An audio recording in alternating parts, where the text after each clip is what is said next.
MEGHAN'S disaster 2021. Duchess quaking in her boot after laying bare true nature to the world. Meghan Markle has had a very busy year despite taking a step back from the royal family, and one expert has claimed that Meghan speaking the truth has been an absolute disaster. The Duchess recently won a privacy battle, but judges made a point of her unfortunate lapse of memory. An expert claimed this has exposed her true nature after she apologized to the court for forgetting information. In an article for The Spectator, Julie Burchill said speaking her truth has been one of Meghan Markle's USPs, and what an absolute disaster it's been. Leading inevitably to the low point she has now reached this week, after she apologized to the Court of Appeal for forgetting information about the Finding Freedom biography.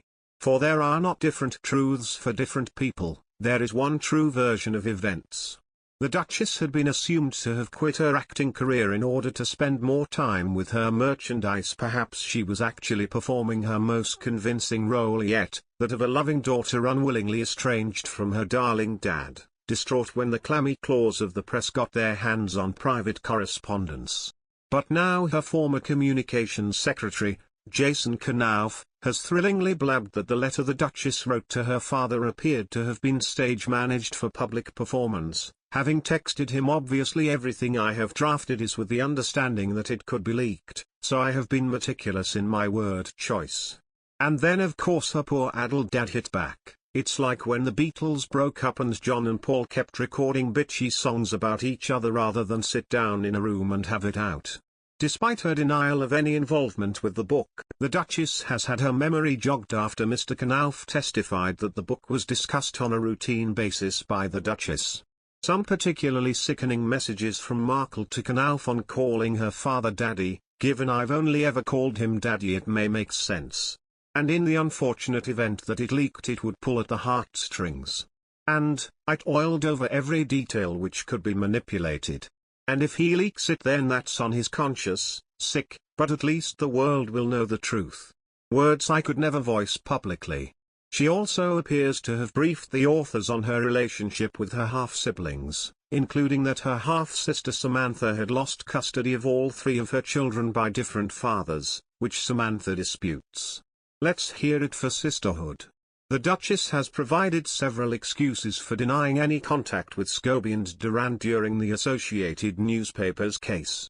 But I think it more likely that she is habitually perpetuating falsehoods, as she so ickily accused the royal family of doing during the Oprah interview, without even knowing she's doing it.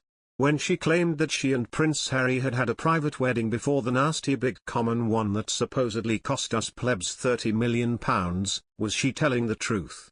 When she said she had never had any interest in the British royal family, was she being honest? Her close childhood friend Ninaki Priddy has said, the royal family was something she found fascinating. She had Diana, her true story, on her bookshelf.